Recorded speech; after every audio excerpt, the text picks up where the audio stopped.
Hi friends, ಎಲ್ರಿಗೂ ಇವತ್ತು ನಾನು ಬಂದ್ಬಿಟ್ಟು ಗಜ್ಜರಿ ಹಲ್ವಾನ ಹೇಗೆ ಮಾಡೋದಂತ ತೋರಿಸ್ತಾ ಇದ್ದೀನಿ ನಿಮಗೆ. ಈ ಹಲ್ವಾ ಮಾಡೋದಕ್ಕೆ ಬೇಕಾಗಿರೋದು ಬಂದು ಸಿಂಪಲ್ ಇಂಗ್ರೀಡಿಯೆಂಟ್ಸ್, ಏನು ಜಾಸ್ತಿ ಏನಿಲ್ಲ ಕಡಿಮೆ ಇದೆ. ನೋಡ್ಬೋದು 1 2 3 4 5 ಇಷ್ಟೇ ಇದೆ. ನಾವು ಮೊದಲಿಗೆ ಏನು ಮಾಡೋಣ, ಇಲ್ಲಿ ಪಾತ್ರೆನ ಕಾಯೋದಕ್ಕೆ ಇಟ್ಟಿದ್ದೀನಿ ನಾನು. ನೋಡ್ಬೋದು ನೀವು ಈ ರೀತಿ ಇಲ್ಲಿ ಕಾಯೋದಕ್ಕೆ ಇಟ್ಟಿದ್ದೀನಿ. ಅದು ಕಾಯೋ ತನಕ ನಾನೇನು ಮಾಡ್ತೀನಿ, ನಾನು ಪಾತ್ರೆನ ಕಾಯೋದಕ್ಕೆ ಇಟ್ಟಿದ್ದೀನಿ. ಅದರಲ್ಲಿ ತುಪ್ಪ ಹಾಕಿದ್ದೀನಿ. ತುಪ್ಪ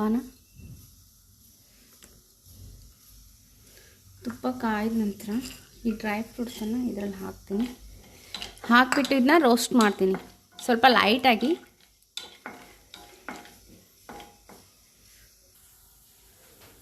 ಡ್ರೈ ಫ್ರೂಟ್ಸ್ ಎಲ್ಲ ಗೋಲ್ಡನ್ ಬ್ರೌನ್ ಕಲರ್ ಆಗಿದೆ. ಇದನ್ನ ಪಾತ್ರೆಯಲ್ಲಿ ಒಂದು ಬೌಲಲ್ಲಿ ಹಾಕ್ಕೊಳ್ತಾ ಇದ್ದೀನಿ ನಾನು. ತುಪ್ಪ ಅಲ್ಲೇ ಇರಲಿ, ಅದು ತೆಗೆಯೋದು ಬೇಡ.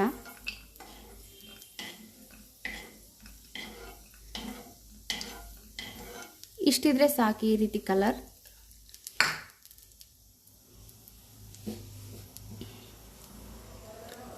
ನಾನು ಇದಕ್ಕೆ ತುರಿದು ಇಟ್ಕೊಂಡಿರುವಂಥ ಕ್ಯಾರೆಟ್, ಕ್ಲೀನ್ ಮಾಡಿಬಿಟ್ಟು ತುರಿದಿರುವಂಥ ಕ್ಯಾರೆಟ್ ಇದೆ.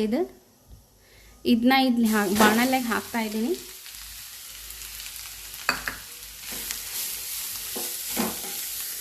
ಇದನ್ನ ನಾವು ನೀರಿನ ಅಂಶ ಹೋಗೋ ತನಕ ಸ್ವಲ್ಪ ಫ್ರೈ ಮಾಡೋಣ. ಈ ರೀತಿಯಾಗಿ ಫ್ರೈ ಮಾಡಬೇಕು. ನೀರಿನ ಅಂಶ ಹೋಗಿದೆ, ನೀರಿನ ಅಂಶ ಇಲ್ಲ ಇದರಲ್ಲಿ.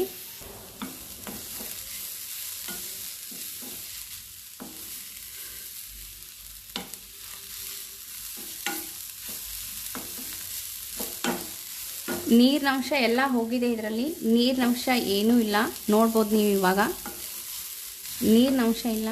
ಇದಕ್ಕೆ ನಾನು ಇವಾಗ ಸಕ್ಕರೆನ ಹಾಕ್ತೀನಿ. 1 ಕಪ್ ಸಕ್ಕರೆ.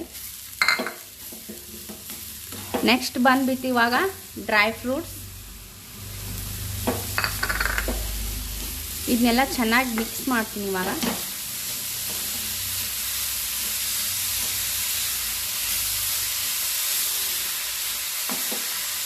ಏಲಕ್ಕಿ ಪೌಡರ್,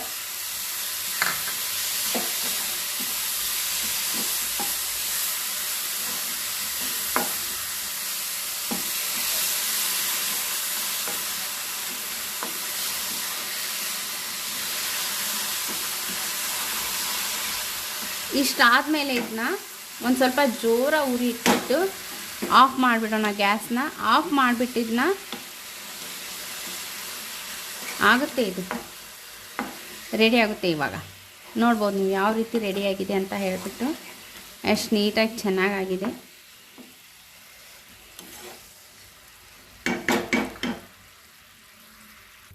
ಈ ಕ್ಯಾರೆಟ್ ಹಲ್ವಾನ ನಾನು ಒಂದು ಬೌಲ್ಗೆ ಸರ್ವ್ ಮಾಡ್ತಾ ಇದ್ದೀನಿ.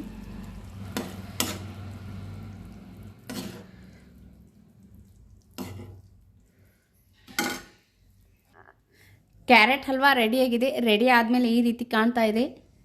ನಿಮಗೆ ಕ್ಯಾರೆಟ್ ಹಲ್ವಾ ಇಷ್ಟ ಆದರೆ ಲೈಕ್ ಮಾಡಿ, ಶೇರ್ ಮಾಡಿ, ಕಮೆಂಟ್ ಮಾಡಿ.